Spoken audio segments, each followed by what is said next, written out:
Itong tablet ito could be an early candidate para sa tablet of the year para sa akin. It's being powered by the Qualcomm Snapdragon 8 Gen 2. Meron siyang 16 gigs of RAM and 1TB of storage, UFS 4.0.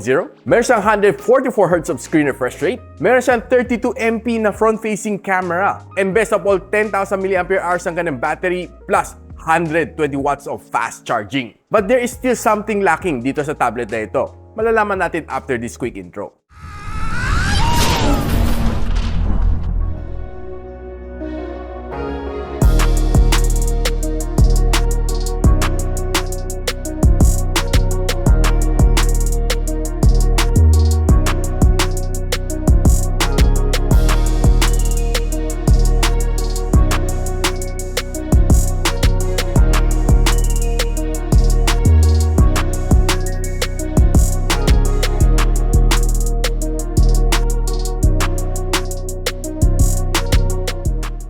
So, nakita nyo na yung unboxing nitong Xiaomi Pad 6s Pro. Itong tablet nito has a big size of 12.4 inches screen, which is for me perfect na ng size, which is exactly the same do sa size ng iPad Pro. And currently yung 8 gigs of RAM, 256 GB of storage is currently priced at 32,500 pesos, which mabibili nyo right now sa Shandy Masangkay. Link on the description.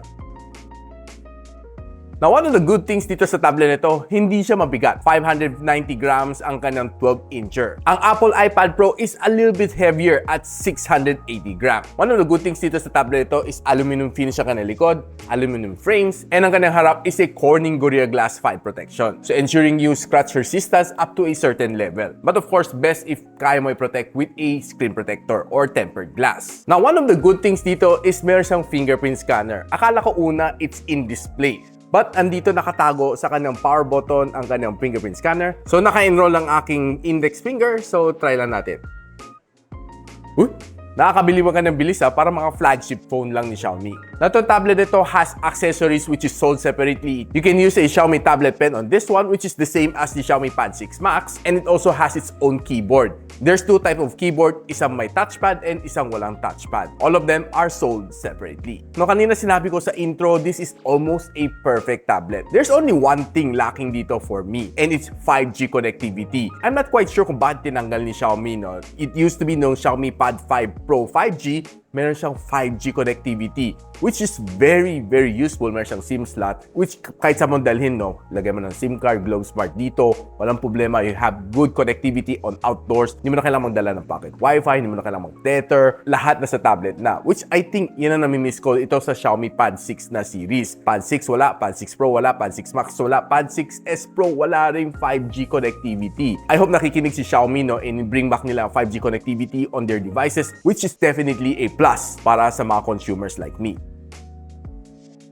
Now, itong tablet na ito is being powered by the very powerful Qualcomm Snapdragon 8 Gen 2. And it's currently inside this tablet. Very rare mga tablet na makakita ka ng sobrang lakas at sobrang powerful na processor inside them. Well, except kay Xiaomi, na makakuha ka ng 1.52 million points dito sa Antutu benchmark. And if you break it down, this is the score that you should be getting. 3,000 ang kanyang loop score sa Wildlife Extreme, pero ang kanyang stability is 68%. Okay naman ang kanyang thermals dito, and it throttled to 86% ng kanyang maximum performance. Ito ang score na nakuha ko sa Geekbench sa CPU benchmarking, and this is for the GPU benchmarking. Now, this tablet has a massive na battery, 10,000 mAh of battery, and yet hindi siya ganun kabigat. And it can fast charge using a 120 watts na fast charging brick. And guess what, guys? Kaya matapos ang charging from 0 to 100 in roughly 35 to 40 minutes based on my experience. And what's good dito sa kanya is makunat din ang kanyang battery. Ito guys, tingnan nyo, nilagay ko sa PC Mark na battery stress test, binigyan ako ng 17 hours na screen on time. This is based on 60 Hz na screen refresh rate and 50% na brightness. Makunat, no? And ang screen nitong tablet nito is a 12.4-inch na IPS LCD having a 144Hz of screen refresh rate, HDR10 support and Dolby Vision support, and maximum brightness nito is 900 nits. And kung ang hilig mo dito is social media, I would say okay na okay to. Ang laki ng screen, ang bright ng display. I really love it, no? So every time na nagsuswipe ako sa mga shorts dito, sa Reels, okay na okay on every single swipe. Dahil mataas ang refresh rate. And if you're watching videos on this one, good news, it has a level 1 of Wi-Fi security level. So meaning you can watch HD dito sa tablet na ito. Expect a good display dito sa tablet na ito if you're watching your favorite shows like Korean novela, basketball games, animes, and etc. and etc. For sure, buong pamilya mag-e-enjoy dito.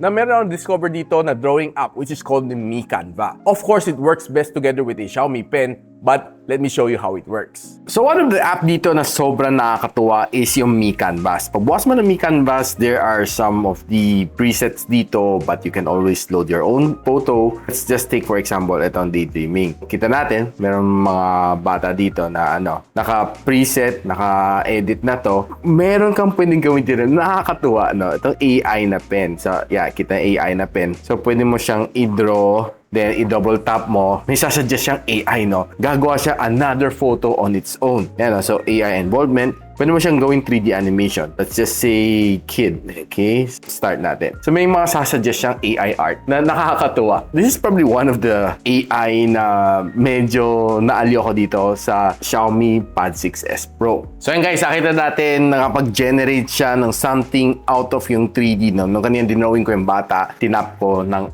using AI, nag-generate siya ng something else. No? Medyo mas imaginative siya right now. Meron isang bata, and colorful din ang background. Kakaiba siya, no? It's fun to play, and probably I might show you a little bit more of this when you follow me on my TikTok channel, and doon natin papakita a little bit more of itong mga AI tricks na meron dito sa Xiaomi Pad 6s Pro.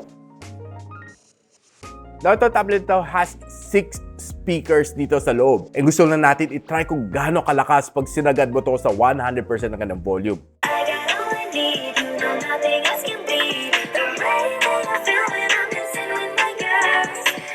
Grabe guys, sobrang lakas sa kanilang loudspeaker dito. Mafe-feel mo yung bass yan, no? Na yumuyug-yug din dito. Sobrang sarap ang music tripping dito.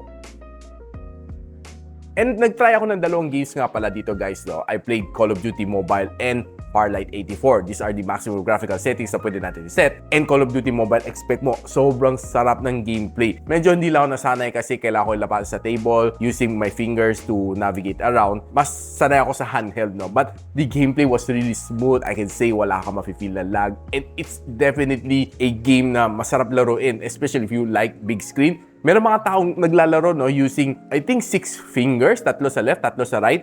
Yung mga expert, no, sarap siguro maglaro ng shooting games if sanay kayo using 6 fingers on a big screen like this. Now, pagdating naman sa Farlight 84, silagad ko lahat ng graphical settings na pwede sa kanya. And medyo na-feel ko a little bit lag. Minimal lang naman. But the gameplay was really excellent. Kasi laki na field of view mo, ang ganda ng display, and I would say, no, sobra ako nag-enjoy dito. I played 1 hour straight, non-stop, VR matches dito, no. Medyo it gets a little bit of used to na kailangan mo gawin. Kasi kailangan mo talagang ilapa sa table, except unless na gusto mo mangawin ng kamay mo, hawak mo yung buong tablet for the whole 1 hour, okay rin naman. And pinakamainit na na-achieve na itong tablet na ito after playing for 1 hour is 49 degrees Celsius based sa aking mild-C na thermal scanner.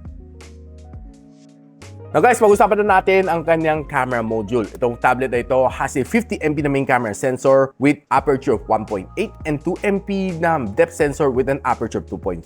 It can let you shoot up to 4K in 60, and kanyang front-facing camera is probably one of the best na na-try ko sa isang tablet. It is a 32MP na aperture 2.2 na front-facing camera which can shoot you up to 1080p and 30fps na video. Now guys, I'm not the type of person na mahilig mag-picture using a tablet. Well, just for the sake of trying, sabi nila kasi magandang camera meron dito sa Xiaomi Pad 6s Pro, I did try to check it out. So, taking some outdoor shot, makita natin the details are really rich dito sa kanya, which is surprising for a tablet like this. But I'm not really surprised kasi doon sa mga Xiaomi na Pad 6 Pro, Pad 6 Max, maganda kanyang mga camera, no? So, I expect this one to be as good as well. So, kita natin, this is another really good shot na nakuha ko. And this green, so, is a little bit saturated, but makita mo yung pagka 3D niya dito and separating itself from the background. Looks really good dito sa photo na ito. Kahit medyo lanta na tong flower na ito, makita mo talaga yung mga details dito. Looks really nice. And I love the way yung pagka-purple dito sa flower na ito. Sa totoong buhay, medyo mas pale siya ng konti. But dito, medyo na-enhance siya ng konti to make it a little bit more Instagrammable. Now, looking at this green, so I would say na, well, honestly, it's saturated. But yung maganda yung pagka-saturate niya to the point na gusto mo siyang tingnan. Now, if you bring the phone to indoors, sa loob ng coffee shop, you'd see some really nice photo like this one. Kahit medyo low light, I was able to capture some really nice photos. And kita natin itong mug na ito, trying to separate itself from the background. Maganda ang kanyang pagkakuha dito, and yung mga words na naka-emboss dito looks 3D. Kahit itong mug na ito, no, pag zoom in mo dito sa emblem, sa logo, buong-buo pa rin siya. Now, I was able to play with the different zooming capabilities na itong kanyang camera. So, this is a normal shot. This is a 2x zoom shot, a 4x, 6x, 8x, and 10x. So, I would say kahit 10x okay pa rin ang words dito, preserve pa rin siya, though it's a little bit blurred konti. But overall, I would say it's still good. Now, taking some selfie using its camera, I would say magandang resolution. Probably this would be a good camera if you use for live streaming or you use it for conferencing. This would look good. Some other outdoor shot, makita mo, malinis, no? Kanyang pictures. Yung mukha ko, makita mo, it's a little bit more enhanced, beautified, and medyo nawawala yung mga blemishes sa akin mukha. Kahit lagay mo ako sa indoor, looks good din mga photos ko. And another one, kung medyo low light, medyo hirap siya ng konti. Now, using the front-facing camera for vlogging, I would say okay naman siya. Though, there are times na mapapansin mo a little bit soft pag medyo mahina ang ilaw. Pag magandang ilaw, okay naman siya. Now, if you use the rear camera to walk and take a vlog, which I don't think gagawin ninyo, but I would say smooth naman siya, no? There's a little bit of focus hunting, but overall, the quality is really good. Now guys, ano ba sasabi ko dito sa tablet na ito? Sobrang natuwa, and I would say na this is almost a perfect tablet na dapat mong bilhin. Everything na gustuhan ko dito, from processor to camera to performance, and lalo na sa kanyang battery life, except na wala siyang 5G connectivity, which could have been the perfect tablet already for me for this 2024. But despite of that limitation, you can always tether or buy a pocket Wi-Fi just to compensate for it. But overall, the performance, wala akong masabi. Sobrang good siya for me. Now, if you want to know kung saan pwede mabili ito tablet ito, I bought it from Shandy Masangkay, and I'll be providing the link on the description box below. And if you like this video, don't forget to share it to your friends, and sub to this channel would definitely be awesome. I'll see you in the next one. And so, ako para si Richmond, and you're watching Gadget Sidekick. What's up? Like and subscribe to my channel. Don't forget to hit that notification bell. For one of my latest uploads, click the dito, and for one of my popular uploads, click here.